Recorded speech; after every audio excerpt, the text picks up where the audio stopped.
ትናንት አንድ ቤት የነበሩት ዛሬ ላይ የጉረቤት ጠላት የሆኑት የደቡብ እስያ ሀገራቱ ህንድና ፓኪስታን ዛሬም እንደተፋጠጡ ነው። የሰው አልባ አውሮፕላንና ሚሳኤል ጥቃት በከፍተኛ ሁኔታ እየተለዋወጡ መሆኑ ሲነገር የአሜሪካው ምክትል ፕሬዚዳንት ጄዲ ቫንስ የህንድና ፓኪስታን ጦርነት ለኛ አሳሳቢ አይደለም ብሎ መናገራቸው፣ ጃፓን ከፓኪስታን ጎን ነኝ ማለቷ ጦርነቱ ወዴት ሊያመራ እንደሚችል አልተገመተም። ዛሬ ላይ ፓኪስታን በሶስት የጦር ማዘዣ ላይ በሰው አልባ አውሮፕላንና ሚሳኤል የታገዘ ጥቃት አድርሳብኛለች በሚል ህንድ ክስ ብታቀርብም ኢስላማባድ የተለመደ ቅጥፈት ነው ስትል የኒው ዴልሂን ወቀሳ ውድቅ አድርገዋለች። ህንድ በጃሙ ፑንጃብና ኡምዳምፑር ግዛት በሚገኘው ፓታንኮት የጦር ማዘዣ ላይ ፓኪስታን የሞከረችውን ጥቃት አክሽፌያለሁ ስትልም ያልሸነፍን ባይነት መግለጫ አውጥታለች። የፓኪስታን መረጃ ሚኒስቴር ግን ሀገራቸው ለየትኛውም ጥቃት ያጸፋ መልስ ከመስጠት እንደማይቆጠቡ መናገራቸው ሀገራቱ የጦርነት ዙሩን እያከረሩት ነው አስብሏቸዋል። ባለፈው ረቡዕ ህንድ በፓኪስታን ቁጥጥር ስር በሚገኘው ካሽሚር ውስጥ ጥቃት መፈጸሟን ተከትሎ ኢስላማባድ ጠብጫሪና ጦር ቀስቃሽ ድርጊት ስትል የህንድን ጥቃት መኮንኗም የሚዘነጋ አይደለም።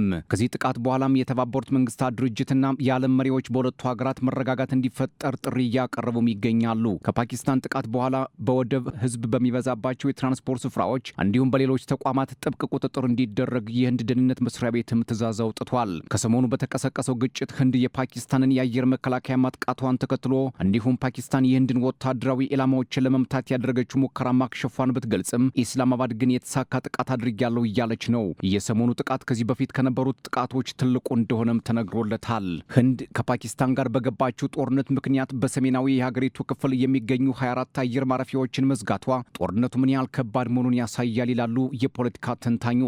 ከባለፈው ረቡዕ ጀምሮ ህንድ የተጠናከረ ጥቃት ማድረሷን ተከትሎ አብዛኞቹ ፓኪስታናውያን የሆኑ ንጹሃን መሞታቸውም ሁኔታውን አባብሶታል። ህንድ ጥቃቱን ያደረስኩት በአሸባሪዎች ይዞታ ላይ ነው ስትል ኢስላማባድ ግን ይህን አትቀበልም። ሁለቱ ሀገራት ወደ ግጭት መግባታቸውን ተከትሎ ህንድ ኢንዲጎና ስፓይስ ጄት የተባሉ አየር ማረፊያዋን በመዝጋት 100 በረራዎችንም ሰርዛለች። ይህም የጦርነቱን መባባስ የሚያመላክት ሌላኛው ገጽታ ነው። ፈረንጆቹ 1999 ህንድና ፓኪስታን ጋሪግል በተባለ በረዷማ ቦታ አድርገው ነበር። ሀገራቱ ከጦርነት ያልተላቀቁ እንደሆኑም ይነገርላቸዋል። ህንድ በምታስተዳድረው ካሽሚር ግዛት ላለፉት 10 ዓመታት ተከታታይ አመጽ እንደተደረገና በሺዎች የሚቆጠሩ ሰዎች ህይወት ማለፉም ይገለጻል። ባለፈው ሳምንት ህንድ ዘመቻ ሲንዶር በሚል ጥቃት ከጀመረች አንስቶ በአካባቢው ውጥረት ነግሷል። በሌላ በኩል የጃፓን ውጭ ጉዳይ ሚኒስትር ኢያዋ ታኬሺ ከፓኪስታኑ ምክትል ጠቅላይ ሚኒስትር ሞሐመድ ኢሽቃዳር ጋር ለ35 ደቂቃዎች በስልክ ማውራታቸው ተሰምቷል። ሚኒስትሩ በስልክ ንግግራቸው ከፓኪስታን ጎን እንደሚሆኑና በፓኪስታን ንጹሃን ላይ የደረሰውን ጥቃት እንደሚያወግዙ መግለጻቸውም ተዘግቧል። በተመሳሳይ የኢራን ውጭ ጉዳይ ሚኒስትር አባስ አራግቺ ከፍተኛ ባለስልጣናትን ይዘው ህንድ ገብተዋል።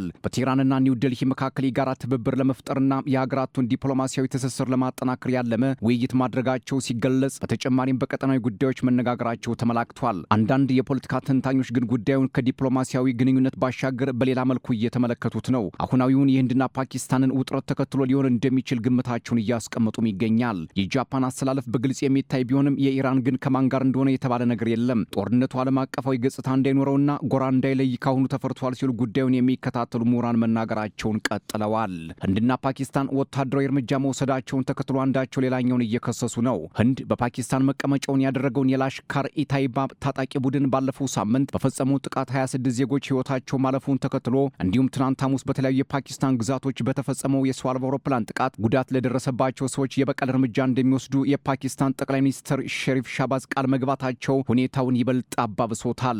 ኢስላማባድ 5 የሚደርሱ የህንድ ተዋጊ ጀቶችን ማጥቃቷን ብትገልጽም ከኒው ዴልሂ ባለስልጣናት በጉዳዩ ላይ እስካሁን ድረስ የተሰጠ አስተያየት የለም። ከዚህ ህንድና ፓኪስታን ጦርነት ሳንወጣ ዓለም ወደ ሁለቱ ሀገራት ትኩረት ማድረጉ እየተዘገበ ባለበት ሰዓት የአሜሪካው ምክትል ፕሬዚዳንት ጄዲ ቫንስ የህንድና ፓኪስታን ጦርነት ለእኛ ጉዳያችን አይደለም፣ የሚያስጨንቀንም አይሆንም ብለው መናገራቸው አስገራሚ ሆኗል። ቫንስ ሁለቱ ኒውክሌር ታጣቂ ሀገራት ግጭታቸውን በማቆም ውጥረቱን ማርገብ ይጠበቅባቸዋል ሲሉም ተናግረዋል። ዋሽንግተን በኢስላማባድና ኒው ዴልሂ መካከል ምንም አይነት ጣልቃ ገብነት እንደማይኖራት ቫንስ ተናግረዋል። ከፎክስ ኒውስ ጋር በነበራቸው ቆይታም ኒውክሌር ታጣቂ ሀገራቱ ወደ ሰላም መምጣት ይኖርባቸዋል፣ በእኛ በኩል ግን የኒውክሌር ጉዳይን መንግስታችን በአትኩሮት እንደሚመለከተው መናገር ፈልጋለሁ ሲሉ ተደምጠዋል። ከሁለት ሳምንት በፊት በቢያስራን ሸለቆ ፋልጋም ከተማ የተቀሰቀሰው ግጭት ለ80 ዓመታት በጠላትነት የኖሩትን ህንድና ፓኪስታንን ወደ ግዙፍ ጦርነት እንዳይወስዳቸው ከወዲሁ በዓለም ማህበረሰብ ዘንድ ስጋት ፈጥሯል። ሁለቱ ኒውክሌር ታጣቂ ሀገራት አንዳቸው ባንዳቸው ጣት እየቀሰሩ እስካሁን ድረስ የተኩስ ልውውጥ ማድረጋቸውን የቀጠሉ ሲሆን ወደ አስፈሪው የኒውክሌር ጦርነት ይገቡ ይሆን የሚለው ግን